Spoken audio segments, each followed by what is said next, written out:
Welcome everyone to another vlog on the channel. Today I'm going to tell you a story about something that happened to me in year 8 at high school. Okay, now I'm fine now. Obviously it was years ago. It was like 2020, 2021. It was 6 years ago, 5 years ago. Today I'm going to tell you the story of my only ever bully I had at school and in life. Obviously, I'm not going to name him because you never know, he might be watching this channel. But basically, it was a fine day at high school. I have no idea what day it was. It was 5 years ago. But I decided, lesson's just over, break time's about to start, let's go for a fucking piss. So I go to the toilet and bear in mind, my TA, she's like, you should be fine from here, bye. And she goes. Biggest mistake I had ever met. So I go into the toilet and there, as I enter the toilet, are two boys. Now at this point I'm thinking, they're just messing about. Now bear in mind, I'm year 8. One of these boys, I assumed, was in year 9. Bear in mind, in my school at the time, due to COVID, we had year group toilets. So year 9s were not meant to be in the year 8 toilets. Anyway, so I get in there, I have a piss.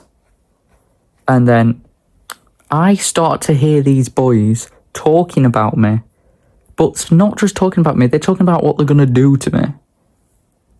Because they've seen me walk in, and immediately they have seen me as meat. You know, the prey. I'm the prey, okay? They're the predators, I'm the prey. So at this point, I'm like, okay, there's two other boys in here. They're not very nice already. I can tell. I need to get the fuck out of here. So I go and wash my hands. And I just joke with them, you know. But as I go to the toilet door, boom. The big Billy Bollocks, as I'm going to call him, stands in front of the door and says, you want to fight? Now at this point, I'm like, shit. I'm not getting out of here anytime soon. Unless somebody else enters the toilet. Now, at this point, I was thinking, okay, why did I leave my TA to walk on her own? I should have said, stand outside the door, because then I would have shouted out to her, and she would have come straight in to see what was up. Now, I said to him, I don't want to fight you, let me out. He says, no, he says, fight me. Come on, fight me. At this point, any other kid would have thought to themselves, you know what? Fine. I'm not going to get out of here. I may as well fight. Even if I'm going to come home with a black eye and some bruises and scratches. But no. Brian Forster does not think that. He does not think, but okay, I'll fight you. Even though he knows he's going to lose. Brian Forster thinks to himself, no. And I say to him, with tears in my eyes, even though I'm trying to hold back those tears, I say, no. I don't want to fight you. And this is what I said, and I can remember it so vividly. I say to him, I don't want to fight you. Just let me go. Now, the other kid, he says to him, just let him go. At that point, they had realised that I was not the easiest of people to let down. So I get pushed out, and I tell the teacher, he gets put in isolation. I did have a few more altercations with the bully. I tried to get over it. A few times I did actually end up crying because, you know, the shock of it. But I stayed strong. Until, for some reason, it escalated. So I was out with my parents. Bear in mind, I had not told them. And now I'm like, Bri, why did you never tell them? So I never told them. So we went out for a meal one night, and I was really happy because, you know, things were starting to get better. And, you know, I had staff escort me to lessons because I was hoping that I didn't run into him again. So things were getting better. We come home from this meal. I look outside the patio. Billy Bollocks is walking down my street.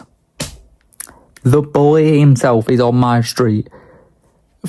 God, thank the Lord I was inside my room, in the living room, Because if I had been outside, he could have seen it and he would have came to me. Because he would have knew who I was. So, thank the Lord. It didn't take until year 9 for me to get the news on a Friday. She said, the TA said, do you want some good news for your Friday? And I said, go on. And she said, he's gone. He's left the school. And that was the moment where I realised I was free. I could finally be the kid who I wanted to be at high school. Not long after that, I became one of the most popular kids in my year group, and in year 11 was probably the most popular kid in the year group after making a TikTok about a bomb threat.